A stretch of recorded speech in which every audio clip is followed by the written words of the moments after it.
Today's recipe is pancakes, and I wanted to make something gluten-free and of course vegan. I also wanted to use something that was traditional to Nicaragua, which is our baby corn. You guys saw me cutting it, so I have 3 corn cobs in here, without the cob obviously. I just cut the corn off and I put all 3 in here. And this recipe is so easy. I'm gonna use some vanilla extract, and this is pure vanilla extract. This is what you find here at your local pharmacy, so it's really dark and rich. And I'm using 1 teaspoon of vanilla.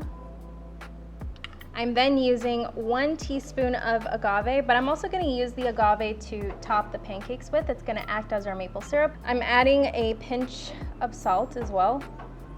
And I'm using 1 tablespoon of water per corn cob. So that's 3 tablespoons. That's it. That was 1, 2, 3, 4 ingredients, 5 ingredients.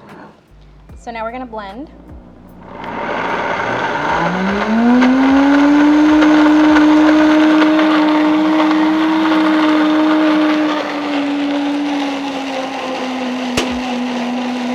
I'm going to coat my pan with some olive oil.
So good.